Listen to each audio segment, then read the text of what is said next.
जो अपघात झालेला आहे नागपूरमध्ये, तर त्याच्यानंतर काही प्रश्न आहेत की एफआयआर मध्ये तुमचे चिरंजीव जर गाडीत होते तर त्यांचं नाव नाहीये, परत गाडीची नंबर प्लेट काढण्यात आली आणि मुळामध्ये गाडी थांबली का नाही? जेव्हा अपघात झालेला आहे, समोर लोक जखमी झालेले आहेत असं दिसतंय, तर गाडी थांबली का नाही? आता असं आहे, हा पूर्ण चौकशीचा भाग आहे। मी कालच सांगितलं, माझा मुलगा असो की सर्वसाधारण माणसाचा मुलगा असो, जी कारवाई सर्वसाधारण मुलाच्या परिवारावर करायची ती आमच्या पुरावरही केली पाहिजे।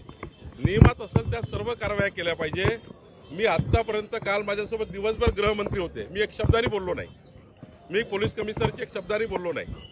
मी जे म्हटलं काल मीडियामध्ये, आताही तुम्हाला सांगतो पुण्यातनं, जे नियम सर्वांसाठी आहे ते नियम लावले पाहिजे। जर गाडीत बसणाराही दोषी आहे त्याच्यावरही गुन्हा दाखल होत असेल तो केला पाहिजे।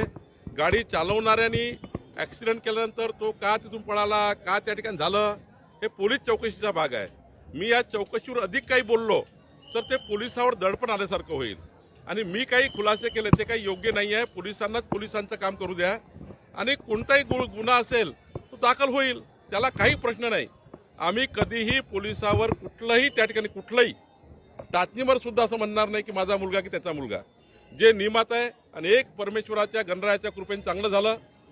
यांचाही ॲक्सिडेंट झाला असता, हेही त्या ठिकाणी काही जखमी झाले असते। शेवटी ॲक्सिडेंट हा दोन्हीकडे होतो, इकडल्याही लोकांना मोठी हानी झाली असती, गाडीमधल्या लोकांना जे आमच्या गाडीमध्ये होते किंवा संकेतच्या नावांची गाडी त्या गाडीमध्ये आहेत तेही ॲक्सिडेंटचे शिकारी झाले असते, त्यांचंही काय झालं असतं।